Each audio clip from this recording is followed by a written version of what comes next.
Okay guys, welcome to the एलियस। मेरा नाम रोहित है। तो यहाँ हम कर रहे हैं प्रैक्टिस सेट नंबर 8 इस वीडियो में। इससे पहले हम 7 प्रैक्टिस सेट कर चुके हैं और सेक्शन ए के क्वेश्चन हमने सारे सॉल्व किए हैं। काफ़ी इंपॉर्टेंट होने वाले हैं आपके एग्जाम पॉइंट ऑफ व्यू से, और बहुत सारी बातें मैं कर रहा हूँ जो कि नोबडी केयर्स। ठीक है, तो सीधे क्वेश्चंस पे चलते हैं, जल्दी से, टाइम वेस्ट नहीं करना। तो पहला क्वेश्चन आपके सामने लिखा हुआ है, ये रहा। क्या लिखा हुआ है? Let a and b are two positive integer. A और बी दो पॉजिटिव इंटीजर हैं सच दैट ए की वैल्यू ये दे रखी है और बी की वैल्यू ये दे रखी है, पी क्यू के फॉर्म में दे रखी है ए और बी की वैल्यू। और ये बता रखा है कि ये जो पी और क्यू है ये प्राइम नंबर है। ये जो पी और क्यू लिखे हुए हैं ये प्राइम नंबर है। अब हमसे पूछ रहा है एचसीएफ निकालो। जो एचसीएफ है इन ए और बी नंबरों का, जिनका प्राइम फैक्टराइजेशन ये हो रखा है, क्योंकि बता रखा है ना ये प्राइम नंबर है पी और क्यू। तो ए और बी जो दोनों नंबर है उनका प्राइम फैक्टराइजेशन भी बता रखा है और उनका एचसीएफ की वैल्यू भी बता रखी है। क्या है एचसीएफ की वैल्यू? पी एम और क्यू की पावर एन। सिमिलरली एलसीएम की वैल्यू भी बता रखी है, पी की power N R N Q की पावर एस। और हमें बोल रहा है कि आप ये चीज सॉल्व करके दिखाओ, M plus N into R plus S. अब देखो, अगर हमें ये एम एन आर एस की वैल्यू मिल जाए तो हम ये आराम से सॉल्व कर सकते हैं। हमें ये सॉल्व करना है फाइनली। तो देखो, ये पी, ये एचसीएफ की वैल्यू जो दे रखी है ना, ये हमें दे रखी है एम और एन की फॉर्म में, और एलसीएम की वैल्यू दे रखी है आर और एस की फॉर्म में। तो हम यहाँ से ए और बी की वैल्यू से हम एम एन आर एस सब की वैल्यू निकाल सकते हैं। चलो निकालते हैं फिर। थोड़ा कंफ्यूजिंग है लेकिन क्वेश्चन समझ जाओगे तो इतना दिक्कत नहीं है। अब देखो एचसीएफ क्या होता है दो नंबरों का। जैसे इस केस में ये दो नंबर है ए और बी, तो एचसीएफ ये होता है, प्राइम फैक्टराइजेशन दे रखा है पी, ए की वैल्यू दे रखी है ना, यहाँ लिख लेता हूँ मैं। ए की वैल्यू है पी क्यूब क्यू की पावर 4 और बी की वैल्यू है पी स्क्वायर क्यू की पावर क्यू। और इन दोनों का एचसीएफ कैसे निकालते थे हम? एचसीएफ ऐसे निकालते थे कि भाई हम जो दोनों में कॉमन है वो लिख लेंगे। तो पी क्यू दोनों में कॉमन है तो लिख दिया पी क्यू, और जो छोटी पावर है वो ले लेते थे। तो पी की पावर यहाँ 3 है, ये 2 है, तो छोटी पावर कौन सी है? 2, तो 2 लिख दिया। फिर क्यू की पावर यहाँ 4 है, यहाँ 3 है, छोटी पावर कौन सी है? 3, तो P2 Q3, तो P2 Q3 हमारा एचसीएफ आ गया। और क्वेश्चन में एचसीएफ की वैल्यू क्या दे रखी है? P M Q N. तो क्वेश्चन में हमें पी की ये एचसीएफ की वैल्यू दे रखी है पी की पावर एम और क्यू की पावर एन, और हमारा एचसीएफ क्या आया? पी की पावर 2 और क्यू की पावर 3। तो इसको इक्विवेलेंट कर दो पी की पावर एम और क्यू की पावर एन से, क्योंकि दोनों इक्वल ही हैं, क्योंकि एचसीएफ की वैल्यू यही दे रखी है और हमने जब ये पावर की फॉर्म में निकाला 2 और 3 की, तो ये आ गया। तो इसका मतलब इन दोनों से हम क्या कैलकुलेट कर सकते हैं कि एम की वैल्यू 2 है क्योंकि पी की पावर है ना, और क्यू की वैल्यू, वो सॉरी, एन की वैल्यू 3 है क्योंकि ये क्यू की पावर है। तो m और n की वैल्यू तो मिल गई हमें। फाइनली ये सॉल्व करना है तो हमें ये वाला पार्ट तो मिल गया, m और n। सिमिलरली r और s की वैल्यू फाइंड कर लेंगे हम एलसीएम वाले कॉन्सेप्ट से। ठीक है, ये मिटा दूं मैं, ये मिटा देता हूँ। अब एलसीएम में भी ऐसे ही लगाएंगे कॉन्सेप्ट। ठीक है गाइस, तो हमें m और n की वैल्यू मिल गई। अब ये एलसीएम वाला कॉन्सेप्ट लगाएंगे हम। तो a की वैल्यू क्या है? p क्यूब q की पावर 4, b की वैल्यू क्या है? p square q3। और एलसीएम अगर हम इन दोनों का निकालें, क्योंकि p और q प्राइम नंबर है हमें पता है, तो एलसीएम का कॉन्सेप्ट होता था, ये ए और बी का एलसीएम अगर निकालें कि जितने भी प्राइम फैक्टर हैं पहले वो ले लो। तो दो ही हैं पी और क्यू, तो ले लिया, और उनमें जो बड़ी पावर है वो ले लेंगे। एचसीएफ में जो छोटी पावर होती थी वो लेते थे, एलसीएम में बड़ी पावर लेते हैं। तो पी की पावर यहाँ 3 है, 2 है, तो बड़ी पावर कौन सी है? 3, तो पी की पावर 3। क्यू की पावर यहाँ 4 है, यहाँ 3 है, तो बड़ी पावर कौन सी है? 4, तो ये ले लिया। ठीक है, तो ये हमारा एलसीएम आ गया, पी की पावर क्यू, पी की पावर 3 और क्यू की पावर 4। और हमारा क्वेश्चन में एलसीएम दे रखा है पी की पावर आर और क्यू की पावर एस, क्यू की पावर एस। तो इसका मतलब क्या हुआ? इसका मतलब ये हुआ, ये आर की वैल्यू 3 है और ये एस की वैल्यू 4 है। चलो भाई, सारी वैल्यू मिल गई, एम की भी मिल गई, एन की भी मिल गई, आर की भी मिल गई, एस की मिल गई। अब ये सॉल्व करना हमारे लिए चुटकियों का काम हो गया। सॉल्व कर दो, इसमें बस वैल्यू पुट कर दो, एम प्लस एन यानी कि 2 plus 3, 5 into R plus S यानी कि 4 प्लस 3 यानी कि 12, तो 12 5 जा 60, 60 ऑप्शन में क्यों नहीं है? क्या गलती करी हमने? Excuse me, R plus S 3 plus 4 7 होगा, 7 लिखूंगा। 12 कैसे लिख दिया मैंने? देखो ऐसे गलतियां हो जाती है। तो 5 इंटू 7 35, यानी ऑप्शन नंबर सी है इसका आंसर। ये आर प्लस एस है ना, यहाँ पर ये आर प्लस एस, ये 3 प्लस 4 7 होगा, यहाँ पर मैंने 12 लिख दिया था। तो 5 इंटू 7 35 आएगा, तो ऑप्शन नंबर सी आपका आंसर है। तो ये देखो, ये क्वेश्चन लंबा बना दिया इन्होंने, और जरूरी नहीं है कि एमसीक्यू में आएगा। इस तरह का क्वेश्चन आपका 2 मार्क में भी आ सकता है। आपको कॉन्सेप्ट अपने क्लियर होने चाहिए, एचसीएफ कैसे निकालते हैं, एलसीएम कैसे निकालते हैं, प्राइम फैक्टराइजेशन क्या होता है, ये सब पता होगा तो आप कर दोगे। रटो मत, नेक्स्ट देखते हैं क्वेश्चन नंबर 2 देखते हैं। Let p be a prime number, the quadratic equation having its root as factor of p। बताओ भाई, देखो ये क्वेश्चन यार कॉन्सेप्ट क्लियर, मैं इसलिए बोलता हूँ कॉन्सेप्ट क्लियर होने चाहिए आपके। ये क्वेश्चन क्या कह रहा है कि p जो है एक प्राइम नंबर है। इसने बता दिया क्वेश्चन में कि ये जो p है ये एक प्राइम नंबर है, यहाँ तक कोई दिक्कत नहीं। उसके बाद कह रहा है कि क्वाड्रेटिक इक्वेशन क्या होगी, इनमें से क्वाड्रेटिक इक्वेशन बेसिकली पूछा उसने, जिसके जो रूट होंगे वो क्वाड्रेटिक इक्वेशन क्या होगी, जिसके जो रूट होंगे वो फैक्टर होंगे p के, और ये बता दिया कि p प्राइम नंबर है।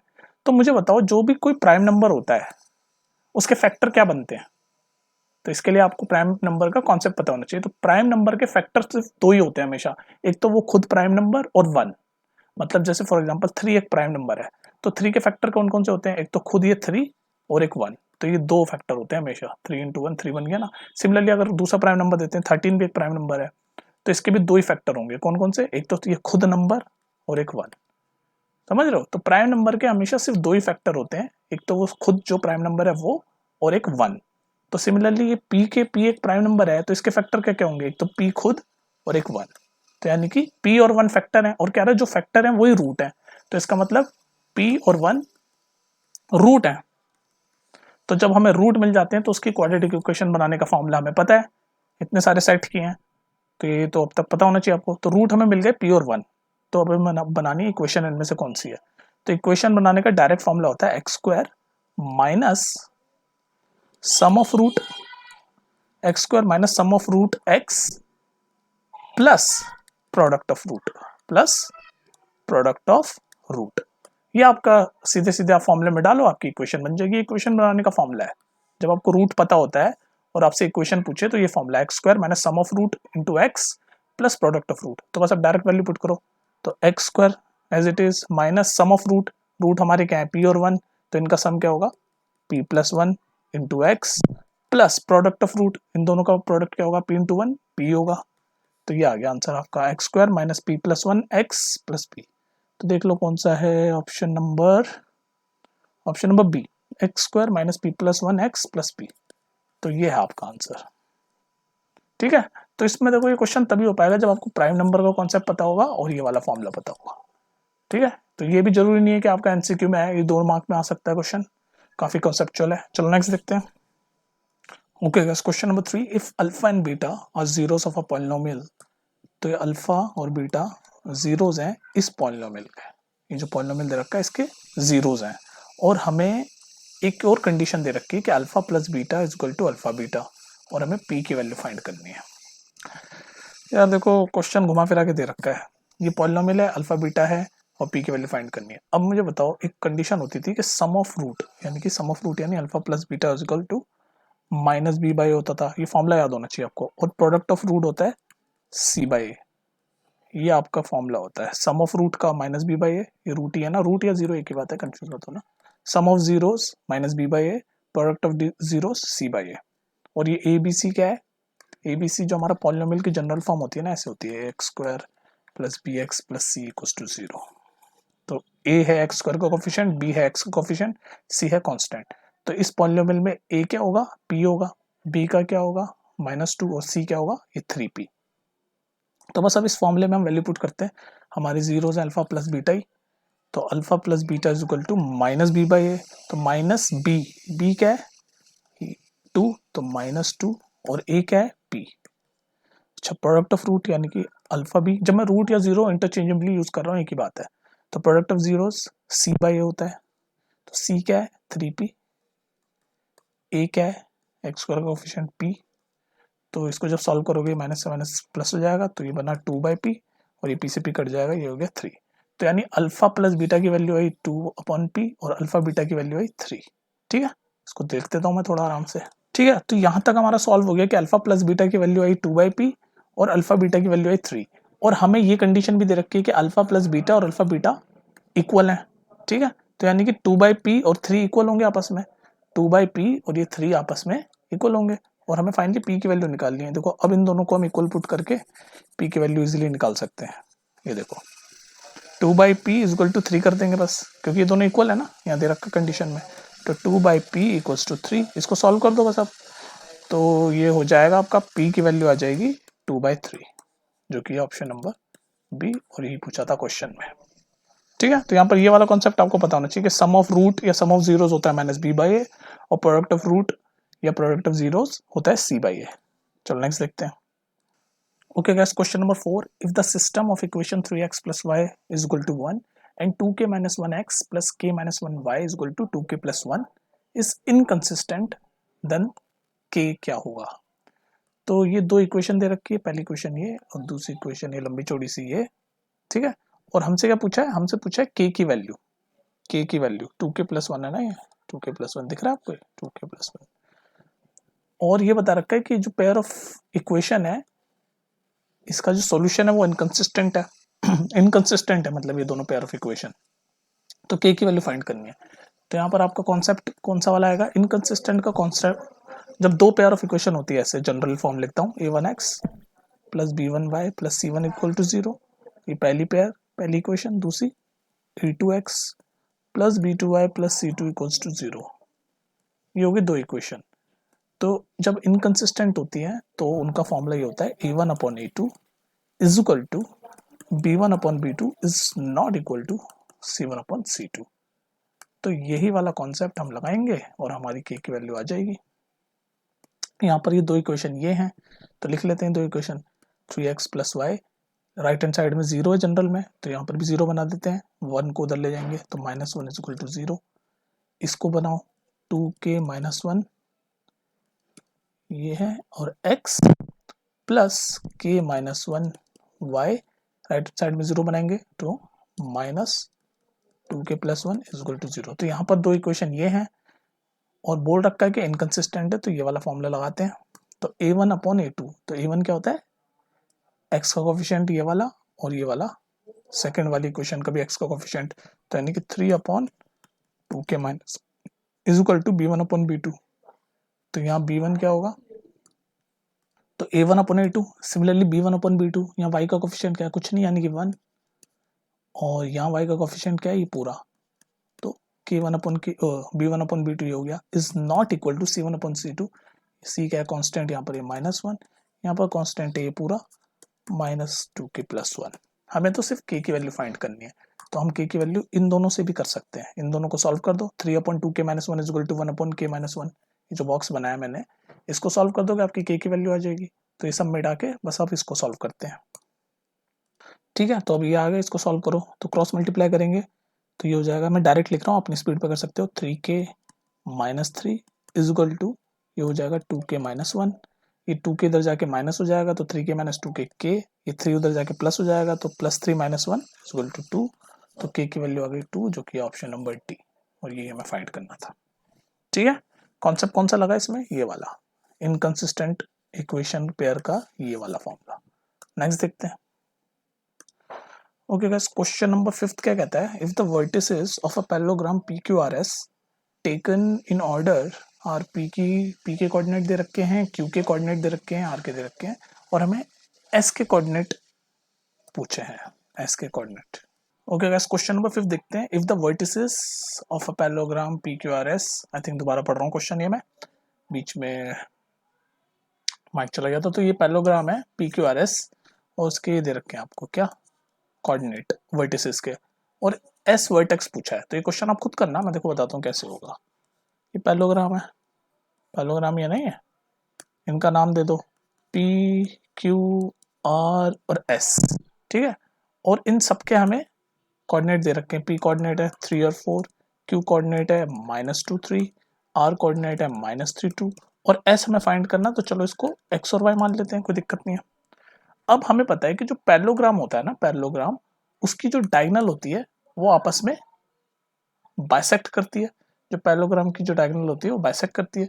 तो ऐसे हम एक डायगोनल यहाँ बना दें, अगर विजुलाइज करो SQ पे, ठीक है, और एक डायगोनल अगर हम यहाँ बना दें PR पे, तो पहले हम PR पे डायगोनल बनाएं और ये दो पॉइंट लेके मिड पॉइंट फॉर्मूला लगेगा इस क्वेश्चन में। देखो ये P पॉइंट और ये R पॉइंट, दोनों के हमारे पास कोऑर्डिनेट है 3 4 और -3 2, इन दोनों का मिड पॉइंट फॉर्मूला लगाएं। मिड पॉइंट फॉर्मूला क्या होता है, x1 + x2/2 y1 plus y2/2, ये मिड पॉइंट फॉर्मूला लगाएं। जैसे कि मैंने बोला कि पैरेललोग्राम में जो डायगोनल होती है वो बाइसेक्ट होती है, तो मिड पॉइंट यहाँ पर आएगा इस फॉर्मूले से P और R पे, तो यहाँ मिड पॉइंट होगा।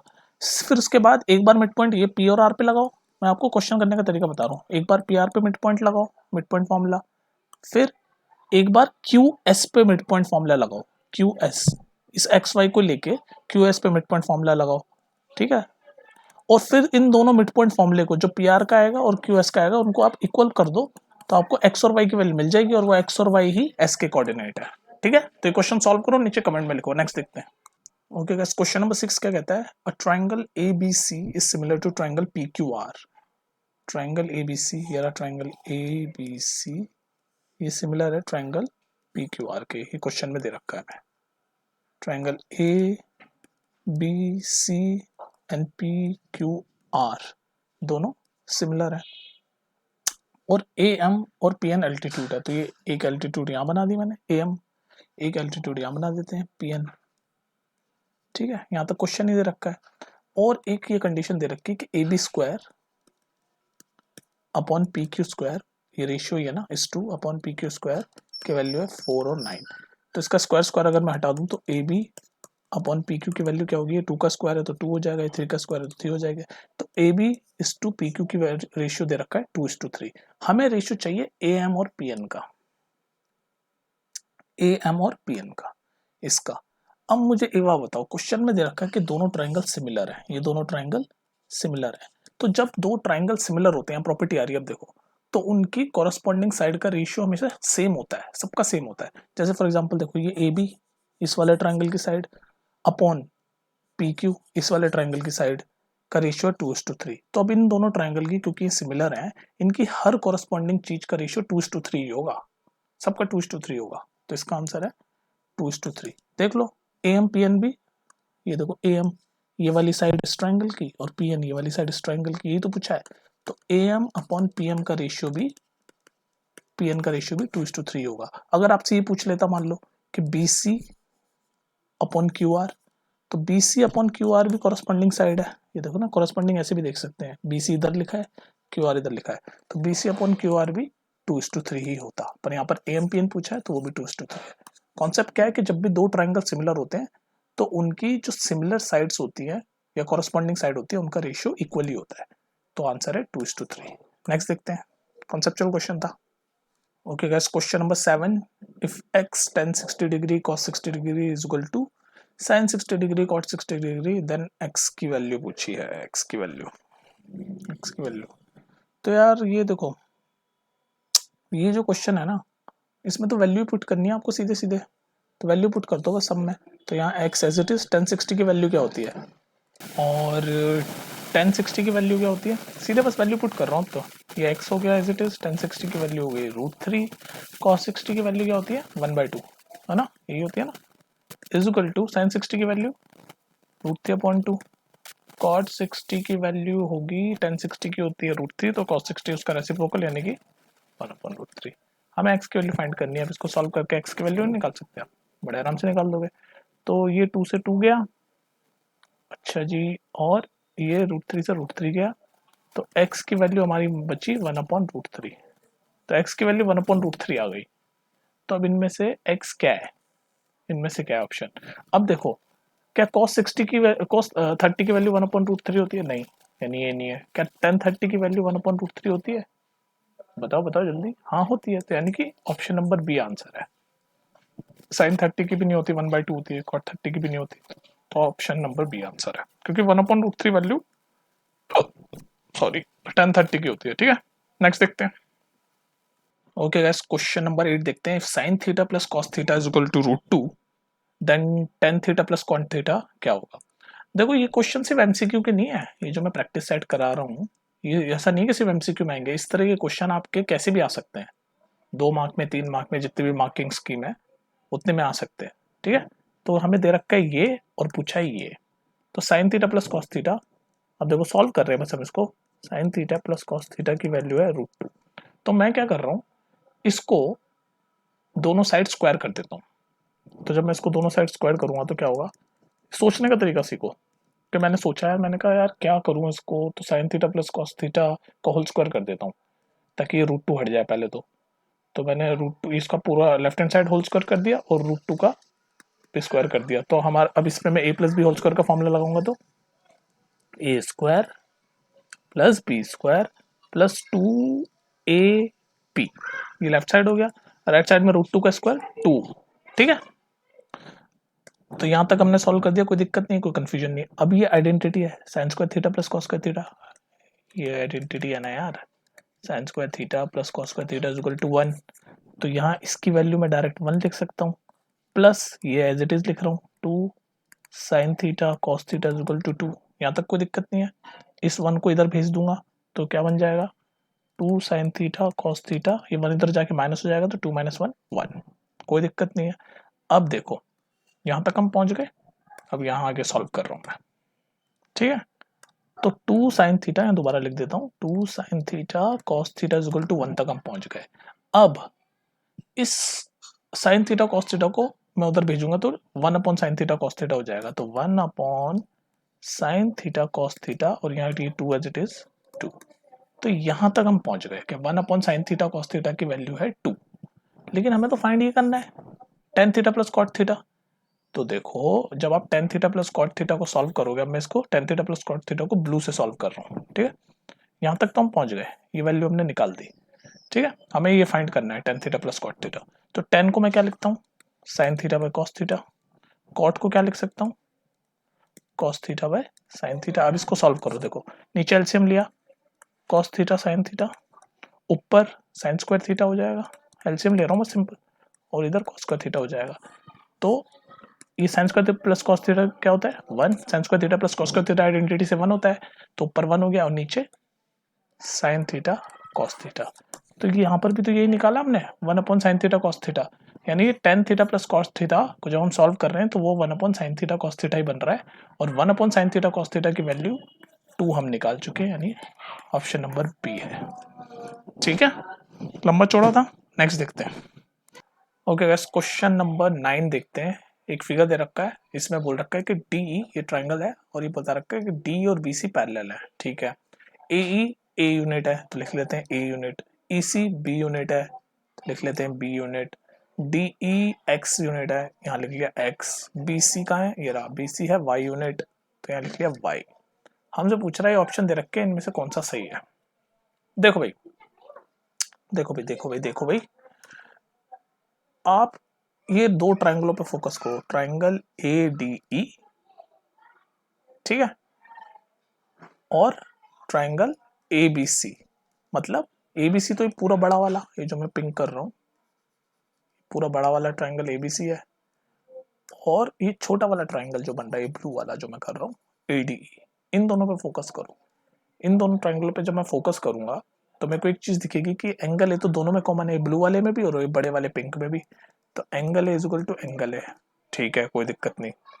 अब मुझे बताओ, ये दोनों पैरेलल है, क्वेश्चन में दे रखा है डी और बी सी, तो कॉरस्पॉन्डिंग एंगल से एंगल डी और एंगल बी भी इक्वल है। कॉरस्पॉन्डिंग एंगल पढ़ाया था ना आपको, एंगल डी और एंगल बी भी इक्वल है। एंगल डी छोटे वाले ट्राइंगल का है ब्लू वाले का, और एंगल बी बड़े वाले ट्राइंगल का है। ठीक है जी, सिमिलरली ये एंगल ई और एंगल सी भी, क्योंकि पैरेलल है दोनों डी बी सी, तो एंगल ई और एंगल सी भी कॉरस्पॉन्डिंगली इक्वल होंगे, एंगल ई और एंगल सी। तो इसका मतलब ए ए ए,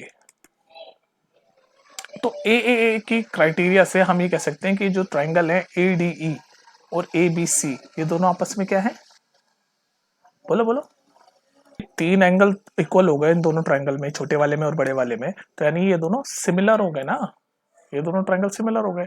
और मैंने आपको क्या बताया था, एक बार ट्राइंगल सिमिलर हो जाते हैं तो फिर उनकी क्या हो जाती है, तो एक बार दो ट्राइंगल सिमिलर हो जाते हैं तो उनकी कॉरस्पॉन्डिंग साइड का रेशियो इक्वल हो जाता है, कॉरस्पॉन्डिंग साइड। तो एक साइड हम ये ले लेते हैं डीई, ये ले ली मैंने डीई, तो इसकी कॉरस्पॉन्डिंग साइड क्या होगी, ये देखो यहाँ डीई है तो यहाँ बीसी होगी, तो डीई अपॉन बीसी बराबर होगा एई, ले लेते हैं, तो इसकी कॉरस्पॉन्डिंग साइड ये एई लिया है तो यहाँ पर एसी होगा। बेसिकली दोनों ट्राइंगल को हमने सिमिलर प्रूव किया, उसके बाद उनकी कॉरस्पॉन्डिंग साइड्स जो है का जो रेशियो है वो इक्वल होता है। तो डीई अपॉन बीसी क्या है, तो डीई है एक्स, बस अब वैल्यू पुट कर रहा हूँ मैं यहाँ पर, डीई की जगह यहाँ एक्स, बीसी की जगह यहाँ वाई, इज इक्वल टू ए ई की जगह यहाँ ए और ए सी की जगह क्या करा ए प्लस बी। तो ये बना हमारा X by Y is equal to A upon A plus B. अब देख लो आप ऑप्शन नंबर सी देखो, ये ऑप्शन नंबर सी, ये x है, अगर मैं इस y को इधर भेजूं तो ये क्या बनेगा x is equal to A Y upon A plus B. ये तो है ऑप्शन सी, तो ऑप्शन सी करेक्ट है। तो ऐसे आपको यहाँ पर चेक करना पड़ेगा, ये रेशियो मैंने जो किया ऐसे आपको चेक करके ऑप्शन टिक करना है। तो ये एमसीक्यू से ज्यादा आपके नॉर्मल क्वेश्चन में भी आ सकता है, इस तरह का क्वेश्चन आपका डायरेक्ट क्वेश्चन में आ सकता है, एमसीक्यू में नहीं। ठीक है, कॉन्सेप्ट क्या था कि हमने दो ट्रायंगल को सिमिलर प्रूव किया और फिर जैसे वो सिमिलर हुए तो उनके कॉरेस्पॉन्डिंग साइड का रेशियो इक्वल होता है, तो हमने बस वो इक्वल किया और वैल्यूज पुट कर दी, तो हमारे ये ऑप्शन दिख गया कि हाँ ऑप्शन से यही कह रहा है। तो बस नेक्स्ट देखते हैं। चलो गाइस क्वेश्चन नंबर 10 देखते हैं। ABCD is a trapezium with AD parallel to BC and AD is equal to 4 centimetre. If the diagonal of AC and BD intersect each other at O such that AO upon OC is equal to DB upon OB is equal to 1/2 then BC। तो हमें क्या करना है, BC की value find करनी, BC की value. तो ABCD एक ट्रेपेजियम बनाते हैं हम, ऐसा होगा ABCD। तो ये बन रहा है आपका, नाम दे दो इसका A B C और D। ठीक है, ABCD बना दिया हमने ट्रेपेजियम। और AD जो है ये AD पैरेलल है BC के, ठीक है। AD की वैल्यू भी दे रखी है 4, चलो यहाँ लिख देते हैं 4। डायगोनल AC, तो ये एक डायगोनल हो गई AC, ठीक है, AC AC AC AC। और दूसरी डायगोनल है BD, दूसरे कलर से बना देते हैं, ये बन गई BD। यार टेढ़ी मेढ़ी बनती है एक तो BD। ठीक है, तो यहाँ तक क्वेश्चन समझ आ गया। और ये काट रही है O पे, तो कोई बात नहीं, ये जो काट रही है इसको O मान लो भाई।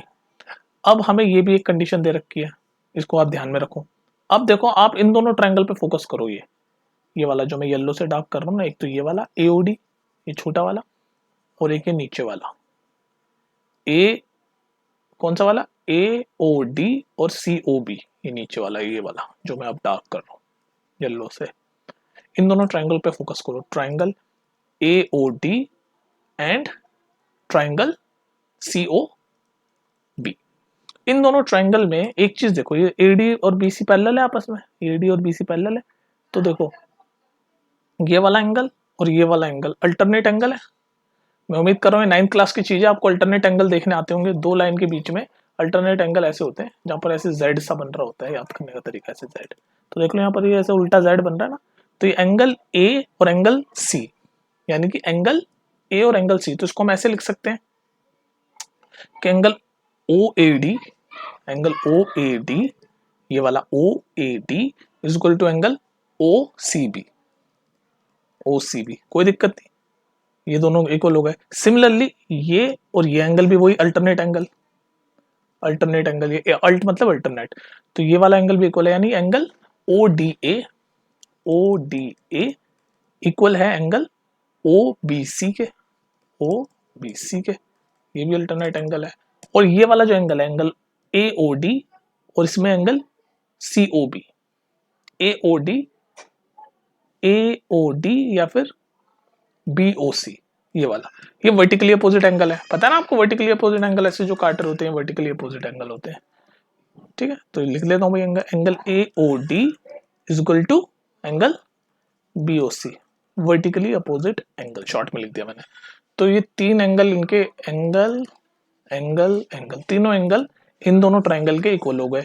और जब तीनों एंगल इक्वल हो गए तो AAA क्राइटेरिया से हम क्या बोल सकते हैं, तो AAA क्राइटेरिया से क्योंकि तीन एंगल इक्वल हो गए, ये दोनों ट्रायंगल आपस में सिमिलर हो गए। तो ये वाला साइन, ऐसे वाला साइन, ये सिमिलर का होता है, तो ये बीच में मैं लगा रहा हूँ। ठीक है, तो अब ये दोनों ट्रायंगल सिमिलर हो गए, और जब दो ट्रायंगल सिमिलर हो जाते हैं तो उनकी कॉरस्पॉन्डिंग साइड का जो रेशियो होता है वो भी इक्वल होता है। तो मान लो कोई सी भी कॉरस्पॉन्डिंग साइड ले लो, मैं दूसरे कलर से लिखता हूँ ताकि आपको कंफ्यूजन ना हो, ग्रीन से यहाँ ऊपर लिख रहा हूँ। तो मान लो AO ये वाली साइड ली, और इसी की कॉरस्पॉन्डिंग मतलब सेम वाली साइड, तो AO ली, तो यहाँ पे CO ले लेता हूँ। AO अपॉन CO बराबर होगा कोई दूसरी और कॉरस्पॉन्डिंग, मतलब सबके रेशियो सेम होंगे। अब मान लो ये वाली साइड ले ली मैंने, हमें देखो क्वेश्चन में BC चाहिए, देखो दिमाग चलाना सीखो, BC चाहिए। तो अब ये एक ये वाली साइड ले लेते हैं, AD अपॉन BC। तो AD देख लो, ये दोनों साइड ली, तो BC ये वाली ले लेते हैं, AD अपॉन BC। तो ये दोनों रेशियो सेम होंगे। क्यों? क्योंकि ये हम दोनों ट्रायंगल को AAA क्राइटेरिया से सिमिलर प्रूव कर चुके हैं। तो जब सिमिलर होते हैं तो उनकी साइड का रेशियो भी इक्वल होता है। तो AO अपॉन CO क्वेश्चन में दे रखा है 1/2 के बराबर है। तो इस AO यहाँ लिख रहा हूँ, AO अपॉन CO की जगह 1/2 लिख दूंगा। AD की वैल्यू दे रखी है 4, ये भी क्वेश्चन में है। और BC ये रहा, हमें BC प्रूव करना है इसलिए BC वाला लिया हमने साइड। तो बस यहाँ से सॉल्व करेंगे, क्रॉस मल्टीप्लाई करेंगे तो BC की वैल्यू क्या आ जाएगी, 4 × 2 8, जो कि ऑप्शन नंबर C, और ये आपका आंसर। ठीक है, ठीक है। तो BC is equal to 8 centimetre, ये रहा, हमने फाइंड कर दिया। नेक्स्ट क्वेश्चन देखते हैं। समझ लेना, बड़ा कॉन्सेप्चुअल क्वेश्चन है और ये सारे कॉन्सेप्ट आपको पता होने चाहिए। अल्टरनेट एंगल क्या होता है, वर्टिकली अपोजिट एंगल क्या होता है, सिमिलरिटी ऑफ ट्रायंगल क्या होता है, ये सारा पता होना चाहिए, वरना क्वेश्चन होगा नहीं, है कि नहीं। चलो नेक्स्ट देखते हैं। मैं आपको फिर बोल चुका हूँ, ये MCQ के पर्पज से मत देखो, ये सारे क्वेश्चन आपके किसी भी मार्किंग स्कीम में आ सकते हैं, 2 में 3 में, किसी में भी इस तरह के क्वेश्चन। ठीक है, नेक्स्ट देखते हैं। ओके गाइस, क्वेश्चन नंबर 11 देखते हैं। If two tangents inclined at an angle of 60 degree और drawn to a circle of radius 3 centimetre, then the length of each tangent is equal to. Question समझ आया तुम्हें? 2 tangent है जो 60 degree का angle बनाती है एक सर्कल पे जिसका रेडियस है 3 सेंटीमीटर। हमें उन दोनों टेंजेंट की लेंथ बतानी है। तो ऐसे हमारा एक सर्कल है, ठीक है, और यहाँ एक पॉइंट मान लो P, इससे बन रही है 2 टेंजेंट, एक ही पॉइंट पे बन रही है, ऐसे एक ही पॉइंट पे 2 टेंजेंट बन रही है और एंगल बना रही है वो 60 डिग्री। तो ये जो एंगल है ये है 60 डिग्री, यहाँ तक कोई दिक्कत नहीं है। ठीक है, ये सेंटर O मान लो। अब हमें पता है कि जो इस सर्कल है इसका रेडियस है 3, तो ये O है, और ये पॉइंट ऑफ कांटेक्ट मान लो इस पे, ये भी 3 होगा, और यहाँ भी ये पॉइंट ऑफ कांटेक्ट मान लो तो ये भी 3 होगा। इन सब का नाम दे दो। तो मान लो इसका नाम मैंने दे दिया आपको A, इसका दे दिया C। ठीक है, अब आप एक काम करो, इस क्वेश्चन में ये O और P को ज्वाइन कर दो। यहाँ तक ये क्वेश्चन है, समझ आ गई। 2 टेंजेंट 60 डिग्री बना रही हैं, ये रेडियस है। ठीक है, ये नाम दे दिया, ये पॉइंट ऑफ कांटेक्ट A दे दिया, ये पॉइंट ऑफ कांटेक्ट C दे दिया, और ये जिस पॉइंट पे बाहर एक्सटर्नल पॉइंट से बन रही है टेंजेंट वो पॉइंट है P। अब आप क्या करो, इस OP को ज्वाइन कर दो ऐसे करके। तो जैसे आप इस OP को ज्वाइन करोगे तो ये OP जो है ये एंगल P का एंगल बाइसेक्टर होगी। तो मतलब ये 60 था पूरा, तो अब ये 30-30 में बांट देगी। जो OP लाइन है ये 30-30 में बांट देगी। और दूसरा कॉन्सेप्ट क्या पता होना चाहिए आपको? आपको पता होना चाहिए कि सेंटर से जब पॉइंट ऑफ कांटेक्ट पे हम लाइन खींचते हैं वो एक्चुअली परपेंडिकुलर होती है। तो ये परपेंडिकुलर होगा, सिमिलरली ये भी परपेंडिकुलर होगा। परपेंडिकुलर मतलब 90 डिग्री। अब आप क्या करो, इस ट्रायंगल पे फोकस करो, ये जो मैं कलर कर रहा हूँ ना ऑरेंज कलर से, इस पे OAP, ट्रायंगल OAP पे फोकस करो। राइट एंगल ट्रायंगल है क्योंकि मैंने बताया ये पॉइंट ऑफ कांटेक्ट टेंजेंट का और ये रेडियस आपस में परपेंडिकुलर होते हैं। तो ये OAP मैं यहाँ बना रहा हूँ, देखो ऐसे OAP। तो OA ये आपका O, और ये A, और ये P, ये वाला ट्रायंगल ही बनाया मैंने यहाँ पर। तो ये A पे 90 डिग्री है, तो ये A पे 90 डिग्री। अब मुझे बताओ, हमें बेसिकली PA, हमें तो टेंजेंट की लेंथ फाइंड करनी है ना, हमें बेसिकली ये PA और PC फाइंड करना है। लेकिन आपको एक चीज और, एक कॉन्सेप्ट और पता होना चाहिए कि PA is equal to PC है। क्यों? क्योंकि जो एक ही पॉइंट से जो 2 टेंजेंट बनती है वो दोनों इक्वल होती है। तो यानी PA PC दोनों इक्वल होगी, तो कोई सी भी एक फाइंड कर लें। तो बेसिकली अगर हम ये PA की लेंथ फाइंड कर लें तो हमारा आंसर आ जाएगा। OA क्या है, रेडियस है तो 3, ठीक है, और ये 90 डिग्री है। अच्छा जी, और ये एंगल P क्या है, ये रहा 30 डिग्री, ये एंगल P 30 है। तो एंगल सम प्रॉपर्टी से ये 90 है, 30 है, तो ये 60 होगा, तभी तो ट्रायंगल का सम 180 डिग्री हो पाएगा। अब आप क्या करो, अब देखो, अब आप, हमें ही चाहिए AP। तो अब अभी काम करो, इसमें वो लगाओ tan थीटा क्या होता है, tan थीटा, इसको x मान लो, हमें यही चाहिए ना AP टेंजेंट। तो tan थीटा होता है परपेंडिकुलर अपॉन बेस। परपेंडिकुलर क्या है, OA जो कि है 3, और बेस क्या है x जो कि हमें चाहिए, और tan ये 30 डिग्री एंगल होगा। तो tan 30 डिग्री कितना होता है, 1/√3। बस सॉल्व कर दो इसको x के लिए, यहाँ लिख रहा हूँ। जब x के लिए इसको सॉल्व करोगे तो क्या आएगा आंसर, 3√3, और x क्या है PA, और PA क्या है टेंजेंट, और यही पूछा था हमसे, 3√3 इसका आंसर है। ठीक है, तो इस तरह से सारे कॉन्सेप्ट का एमलगमेशन घुमा फिरा के आपके क्वेश्चन आएंगे। क्वेश्चन नंबर 12 देखते हैं। The area of the circle that can be inscribed in a square of 6 centimetre. 6 centimetre square का एक 6 सेंटीमीटर लेंथ का एक स्क्वायर बनाते हैं। स्क्वायर में सारी साइड इक्वल होती है, तो मान लो ये आपका विजुलाइज कर लो, ये एक स्क्वायर है जिसकी सारी साइड इक्वली होती है। स्क्वायर में 6 साइड का है। तो ये पूछ रहा है इनमें कौन सा ऐसा सर्कल है जो हम डाल सकें, इंस्क्राइब कर सकें, और उस सर्कल का एरिया बताओ। तो इसमें हम सर्कल डाल सकेंगे, वो ऐसा होगा सर्कल, जो सबसे बड़ा सर्कल इसमें जाएगा। विजुलाइज कर लो थोड़ा सा तुम, टेढ़ा मेढ़ा मेरा सर्कल। बात है कॉन्सेप्ट की, ड्राइंग की तो है नहीं यहाँ पर। ठीक है, ये सर्कल है। ठीक है, ये सर्कल है। तो इसका, इस सर्कल का एरिया फाइंड करना है। अब मुझे बताओ, एरिया, सर्कल के एरिया का फॉर्मूला क्या होता है? एरिया ऑफ सर्कल का फॉर्मूला क्या होता है? पाई आर स्क्वायर। तो मतलब अगर हमें इस सर्कल का ये रेडियस मिल जाए तो हम फॉर्मूला डाल के एरिया निकाल लेंगे। तो अब देखो आर कैसे इसमें पता चलेगा हमें। भाई ये सेंटर है, वो इस सेंटर से यहाँ से सीधी लाइन जो जा रही होती है वो क्या होता है? डायमीटर। तो ये डायमीटर कितना है भाई? ये डायमीटर जितना ये स्क्वायर की साइड होगा उतना ही होगा। तो ये डायमीटर रेडियस, रेडियस का डबल होता है। तो डायमीटर 6 है क्योंकि साइड भी 6 है। तो रेडियस कितना होगा? 6/2 यानी कि 3। तो रेडियस मिल गया हमें 3 सेंटीमीटर। बस यहाँ फॉर्मूले में डाल दो। तो एरिया होगा, यहाँ लिख रहा हूँ एरिया, पाई, पाई को सॉल्व करने की जरूरत नहीं क्योंकि सारे ऑप्शन पाई में ही है। तो पाई और रेडियस अभी हमने कैलकुलेट किया 3, तो पाई आर स्क्वायर यानी 3 का स्क्वायर यानी कि 9 पाई सेंटीमीटर स्क्वायर आपका आंसर है, जो कि है ऑप्शन नंबर डी।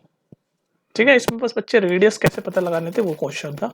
तो रेडियस हमने ऐसे पता लगाया भाई, ये साइड स्क्वायर की 6 है और ये डायमीटर भी तो 6 ही होगी, सीधी लाइन, और डायमीटर 6 है तो रेडियस डायमीटर का आधा होगा। तो 6/2 किया तो 3 सेंटीमीटर। बस फॉर्मूले में डाला, आंसर निकाला। नेक्स्ट देखते हैं। ओके गाइस, क्वेश्चन नंबर 13 कहता है the sum of the length, breadth and height of a cuboid is 6√3 and the length of its diagonal is 2√3 centimetre. The total surface area of the cuboid is, total surface area हमें निकालना है cuboid का। Total surface area of cuboid का formula पता है तुम्हें क्या होता है? हमें क्या रखा है? सम, लेंथ ब्रेड्थ और हाइट का सम है इतना। सम मतलब L plus B plus H, length breadth और हाइट का सम कर दिया हमने। वो कितना दे रखा है? 6√3 लिख दिया भाई, 6√3। उसके बाद डायगोनल, क्यूबॉइड का डायगोनल भी दे रखा है 2√3। तो डायगोनल का फॉर्मूला पता क्या होता है क्यूबॉइड का? Under root L square plus B square plus H square. तो इसकी वैल्यू भी दे रखी है 2√3। तो ये दो चीजें तो हमें क्वेश्चन में दे रखी है, और हमें निकालना क्या है? Total surface area. तो टोटल सरफेस एरिया जो हमें निकालना है क्यूबॉइड का, उसका फॉर्मूला होता है 2LB plus BH plus HL, और यही हमें निकालना है। तो देखो पहले तो क्वेश्चन समझो, इस क्वेश्चन में हमें क्या क्या चीजें चाहिए होती है। एक तो हमें ये तो सम तो दे रखा था, इसको इक्वेशन फर्स्ट मान लो। ये डायगोनल का फॉर्मूला ये भी याद कर लो, इसको इक्वेशन 3। और ये टोटल सरफेस एरिया का फॉर्मूला, ये वाला डायगोनल का है D, और ये वाला टोटल सरफेस एरिया जो हमें निकालना है। तो ये फॉर्मूले सारे याद होने चाहिए आपको, क्यूबॉइड की बात चल रही है। तो बस अब देखो ये सॉल्व कैसे करेंगे, हमें ये निकालना है टोटल सरफेस एरिया। तो हम इन दिनों ये फर्स्ट और सेकंड इक्वेशन का यूज करके यहाँ तक पहुंचेंगे। तो देखते हैं कैसे पहुंचते हैं। तो देखो ये क्या है? L plus B plus H, यही है। अगर मैं इसका दोनों साइड पूरा स्क्वायर कर दूं, दोनों साइड इसका पूरा स्क्वायर कर दूं तो क्या बनेगा? तो मैं यहाँ पर दूसरे कलर से लिखता हूँ, कलर कोड, ताकि आपको कंफ्यूजन ना हो, पिंक कलर से। इसको मैं बोथ साइड स्क्वायर कर रहा हूँ। हमें ये दोनों इक्वेशन यूज करके यहाँ तक पहुंचना है क्योंकि टोटल सरफेस एरिया फाइंड करना है। तो मैं फर्स्ट इक्वेशन में बोथ साइड स्क्वायर कर रहा हूँ, तो क्या बनेगा? L plus B plus h का whole square is equal to, इस साइड जब स्क्वायर करूंगा तो √3 का स्क्वायर 3 हो जाएगा, 6 का स्क्वायर 36 हो जाएगा। तो 36 इंटू 3 कितना होता है? मैं अपनी स्पीड पे कर रहा हूँ, अपनी स्पीड पे कर सकते हो। 36 इंटू 3 होता है 108। ठीक है, तो जब हमने फर्स्ट इक्वेशन में बोथ साइड स्क्वायर किया तो ये बन गया हमारा, कोई दिक्कत नहीं है। सिमिलरली इस सेकंड इक्वेशन में भी बोथ साइड स्क्वायर करो तो क्या बनेगा? तो जब सेकंड इक्वेशन में बोथ साइड स्क्वायर करूंगा तो ये बनेगा, स्क्वायर करूंगा तो स्क्वायर रूट हट जाएगा, तो L square plus B square plus H square left hand side में बन जाएगा, और राइट हैंड साइड में क्या बनेगा? √3 का स्क्वायर 3, 2 का स्क्वायर 4, 4 इंटू 3 12। तो अब हमारे पास ये दो इक्वेशन आ गई, L plus B plus h का whole square is equal to 108 और L square plus B square plus H square is equal to 12। कोई दिक्कत नहीं है यहाँ तक। हमें चाहिए ये टोटल सरफेस एरिया। अब देखो एक बात बताओ मुझे, एक नया फॉर्मूला है ये, इस वाली इक्वेशन को देखो, इस वाली इक्वेशन को क्या लिखा भाई? L plus B plus h का होल स्क्वायर। तो ये पता कौन सा फॉर्मूला है? ये वाला formula, A plus B plus c का होल स्क्वायर। क्या होता है इसका फॉर्मूला? इसका फॉर्मूला होता है A square plus B square plus c square plus 2ab plus b c plus c है। ये होता है a plus B plus c का होल स्क्वायर। तो ये वाला फॉर्मूला यहाँ लगा दो। जैसे ही आप ये वाला फॉर्मूला यहाँ लगाओगे तो आपका आंसर आ जाएगा। जैसे ये वाला फॉर्मूला आप यहाँ लगाओगे आपका आंसर आ जाएगा। कैसे आएगा देख लो। बस ये पिंक वाले में ये वाला फॉर्मूला लगा रहा हूँ a plus B plus c का होल स्क्वायर का। तो क्या बनेगा देखो, मैं नीचे लिख रहा हूँ। ये फॉर्मूला लगाया तो क्या बनेगा, एल स्क्वायर, व्हाइट कलर से लिखता हूँ ताकि आपको कंफ्यूजन ना हो, और नेक्स्ट कलर से L square plus B square plus H square. यहाँ पर ये वाला फॉर्मूला लिख रहा हूँ ना, plus 2 L B plus B H plus H L is equal to 108 तो है ही, इज इक्वल टू 108। यहाँ तक ये दिख गया, समझ आ गया। अब देखो हमारा ये टोटल सरफेस एरिया का फॉर्मूला है 2 L B plus B H plus H L, और इसकी वैल्यू हमारे पास ये है 12। तो ये 12 इसको काट के यहाँ 12 लिख सकता हूँ, और ये हमारा फॉर्मूला जो हमें टोटल सरफेस एरिया का चाहिए वो मिल गया। तो इस 12 को बस 108 से माइनस कर दो, तो 108 में से 12 माइनस करेंगे तो 96 आएगा। तो 2 L B plus B H plus H L की वैल्यू आ गई 96, और यही 2 L B plus B H plus H L हमारा टोटल सरफेस एरिया का फॉर्मूला है। तो इसका आंसर है 96 सेंटीमीटर स्क्वायर। तो इस तरह से इधर से उधर घुमा के बस फॉर्मूला ही लगाया और कुछ नहीं किया। ठीक है, लेंदी हो सकता है, कैलकुलेशन में मिस्टेक करवा सकता है क्वेश्चन, तो इसको सिर्फ एमसीक्यू मत सोचना, ये 2 मार्क 3 मार्क कहीं भी आ सकता है। ठीक है, नेक्स्ट देखते हैं। ओके गाइस, क्वेश्चन नंबर 14 देखते हैं। If the difference of mode and median of a data is 24, mode और मीडियन का डिफरेंस 24 है, तो लिख लेते हैं भाई mode minus median is equal to 24 equation first मान लो इसको। Then the difference of median minus mean, और हमसे पूछा क्या है, मीडियन माइनस मीन, ये पूछा है। तो कैसे निकालोगे बताओ। हमारे पास जो मोड का और मीडियन का और मीन के बीच का जो रिलेशनशिप है वो उसका फॉर्मूला ये होता है कि mode is equal to 2 median, sorry mode is equal to 3 median minus 2 mean.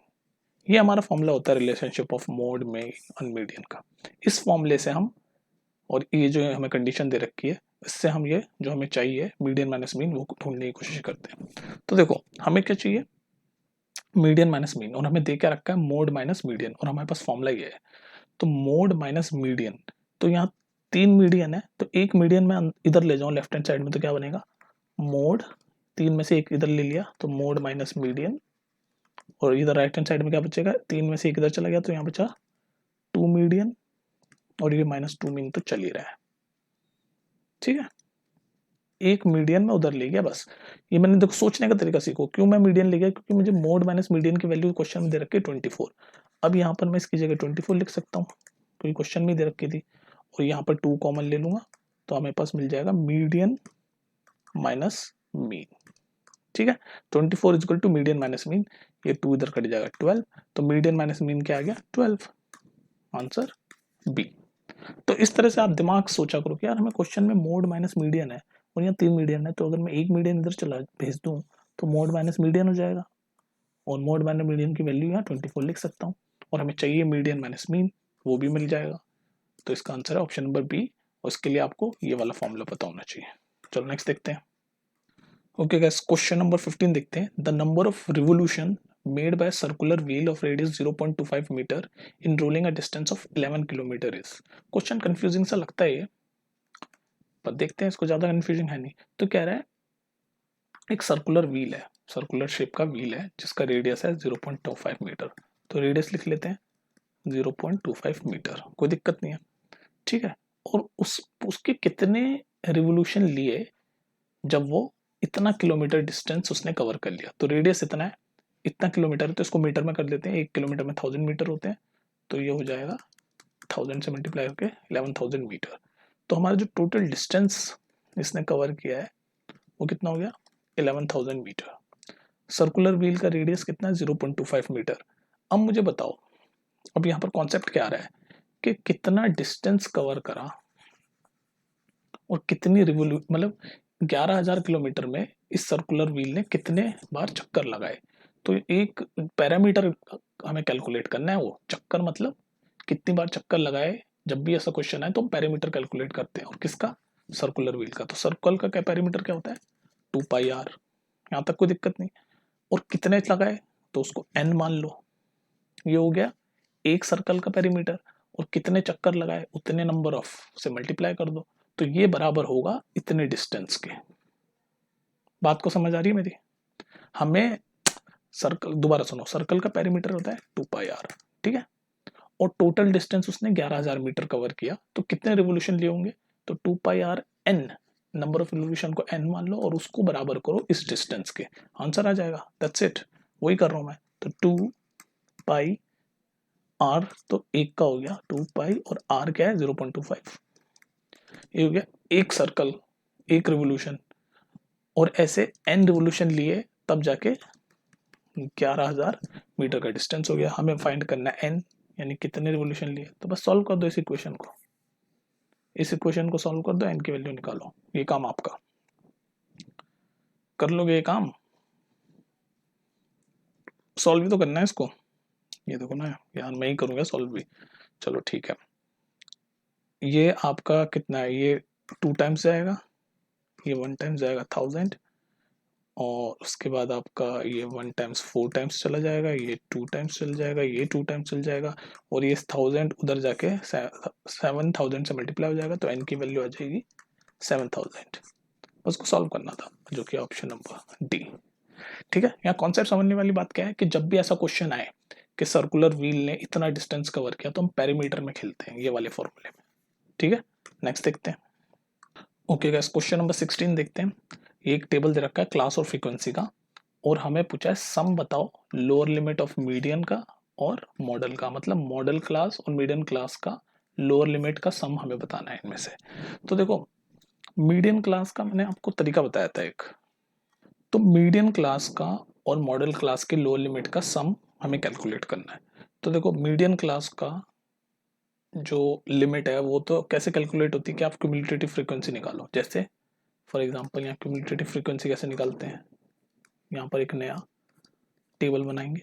तो ये फर्स्ट वाली फ्रीक्वेंसी 10, फिर उसके पास पास वाली ऐड करते जाओ। 10 + 15 25, 25 + 12 37, 37 + 20 57, 57 + 9 66। तो ये जो लास्ट वाली आई 66, इसको 2 से डिवाइड कर दो, तो आंसर आया 33। ठीक है, मैं आपको बता रहा हूँ मीडियन क्लास कैसे ढूंढते हैं। मीडियन क्लास तो ये आ गई 33। तो 33 से जो बिल्कुल नेक्स्ट बड़ा होगा वो वाला क्लास आपका होगा। तो 33 से नेक्स्ट बड़ा कौन सा है? ये 37। तो इसका क्या है? ये वाला क्लास मिल गई हमें। तो मीडियन क्लास ये है। तो इसका लोअर लिमिट यानी कि 10। तो ये तो मिल गया हमें 10, हमें सम करना है। अब आप मॉडल क्लास कैसे ढूंढते हैं? मॉडल क्लास वो देखते हैं जिसकी सबसे बड़ी फ्रीक्वेंसी है। सबसे बड़ी फ्रीक्वेंसी किसकी है? 20 की। तो इसका भी लोअर लिमिट यानी कि 15 ऐड कर दो। 10 + 15 25, ऑप्शन नंबर बी। ठीक है, चलो नेक्स्ट देखते हैं। Okay guys, question number 17। Two dice are rolled simultaneously. What is the probability that 6 will come up at least once? तो ये 2 डाइस वाला क्वेश्चन है। 2 डाइस, तो मैंने आपको क्या बताया था? पहले तो प्रोबेबिलिटी का फॉर्मूला बताओ। Number of favourable chances upon total, जो टोटल चांसेस है वो, और फेवरेबल चांसेस मतलब जो हमें चाहिए वो। ठीक है, नाउ लुक एट दिस। मैंने आपको क्या बताया था? 2 डाइस वाले केस में जो टोटल आउटकम्स है वो आपको याद रहना चाहिए, हमेशा 36 होता है। 6 × 6 36। तो नीचे तो हमारा 36 आएगा, कोई दिक्कत नहीं है। अब हमें ढूंढना है नंबर ऑफ फेवरेबल चांसेस। तो फेवरेबल चांसेस क्या पूछ रहा है कि what is the probability of 6 will come. मतलब जब हम 2 डाइस चलाएंगे तो कम से कम एटलीस्ट एक 6 तो आए। तो ऐसे क्या क्या चांसेस होते हैं देखो। जब हमने डाइस चलाया तो 1 और 6 आ सकते हैं, 2 और 6 आ सकता है, 3 और 6, 4 और 6, 5 और 6, या दोनों 6 आ जाएं, या फिर दूसरे वाले डाइस में 6 आ जाए, उसमें 1 आ जाए, इसमें 1 आ जाए, फिर 6 और 2 आ जाए। ये दूसरे वाले डाई में ना, एक एक डाई में एक 6 3 आ जाए, या 6 4 आ जाए, या फिर 6 5 आ जाए। तो काउंट करो कितने हैं? 1 2 3 4 5 6 7 8 9 10 11। तो हमारे फेवरेबल चांसेस है 11। तो ये आंसर भी है 11/36। इसमें अगर आपको ये याद रहेगा कि 2 डाइस वाले केस में जो टोटल आउटकम्स है वो हमेशा 36 होते हैं। ठीक है, इस पर मैंने एक प्रॉपर वीडियो बनाई थी डाइस वाले पे। If you are not able to understand this, check that video. तो इसका जो टोटल आउटकम है वो है 36, और हमारा फेवरेबल चांसेस क्या था कि एटलीस्ट 1 6 आए। तो इस तरह से हमारे 11 6 आने के चांसेस हैं, एटलीस्ट 1 वाले। तो 11/36 आंसर है। ठीक है, नेक्स्ट देखते हैं last question. Okay guys, last question देखते हैं। If 5 10 beta is equal to 4, तो हमें ये एक्सप्रेशन प्रूव करना है, 5 sin beta minus 2 cos beta upon 5 sin beta plus 2 cos beta. इसको हमें प्रूव करना है। तो कैसे करोगे? देखो भाई, ये लिखा है 5 10 बीटा इज इक्वल टू 4, तो यहाँ से 10 बीटा क्या होगा, ये 5 नीचे जाकर डिवाइड हो जाएगा 4/5। कोई दिक्कत? कोई दिक्कत नहीं है। ठीक है, 10 बीटा इज इक्वल टू 4/5। अब 10 बीटा को मैं क्या लिख सकता हूँ, sign beta by cos beta. तो उसकी वैल्यू क्या आएगी, 4/5। तो यहाँ से हम डायरेक्ट भी आंसर लिख सकते हैं कि साइन बीटा की वैल्यू 4 दे रहा है, ये कॉस बीटा की वैल्यू 5 दे रहा है। इस तरह से करोगे तो आंसर तो आ जाएगा, पर पता नहीं अप्रोच आपकी हमेशा सही रहेगी ही नहीं। जैसे डाल के देखो, साइन बीटा की वैल्यू 4 यहाँ पर, तो 5 इंटू 4 माइनस 2, कॉस बीटा की वैल्यू 5 है तो 2 इंटू 5 अपॉन 5 साइन बीटा की वैल्यू 4 प्लस 2 कॉस बीटा की वैल्यू 5। सॉल्व करो इसको, 5 4 जा 20 माइनस 10, ये हो गया 20 प्लस 10। तो क्या बना, 20 माइनस 10 10, 20 प्लस 10 30, 1/3। तो this is the correct answer, this is the correct answer. ठीक है, but this approach should be taken carefully। ठीक है, चलो अब नेक्स्ट देखते हैं। ठीक है गाइस, तो इस क्वेश्चन में, इस सेट में आपका हो गया सारे 18 क्वेश्चन। तो आपके मैंने आई थिंक 8 प्रैक्टिस सेट करा दिए। अब मैं नेक्स्ट आपको कराने की कोशिश करता हूँ 2 मार्क या 3 मार्क का एक वीडियो लाऊंगा जिसमें ग्रुप होंगे सारे क्वेश्चन के। ठीक है, कोशिश करता हूँ जिसमें 2 मार्क के सारे इंपॉर्टेंट क्वेश्चन होंगे या 3 मार्क के जो भी। तो मैं रिकमेंड करूंगा जितने भी मैंने सेट आपको कराए हैं, it's extremely important for the exam points of view. तो उसको जरूर देखना आप, बहुत ज़्यादा हेल्प मिलेगी। ठीक है, तो वीडियो कुछ ज़्यादा ही लंबी होगी। और हाँ, क्वेश्चंस ये जो मैं करा रहा हूँ ये सिर्फ एमसीक्यू के लिए नहीं होते, ये किसी भी मार्किंग स्कीम में आ सकते हैं, 2 में 3 में। ठीक है, देख रहे हो ना आप कितने डिफिकल्ट क्वेश्चन थे इस वाले सेट में। तो मिलते हैं नेक्स्ट वीडियो में। ठीक है, नेक्स्ट वीडियो में आपका किसी एक मार्किंग स्कीम का सेक्शन है अपना हो गया, तो सेक्शन बी के कुछ इंपॉर्टेंट क्वेश्चन उठाने की कोशिश करूंगा, किस टाइप के क्वेश्चन आएंगे। ठीक है, चलो मिलते हैं फिर नेक्स्ट वीडियो में। बाय। ज़्यादा स्ट्रेस मत लेना।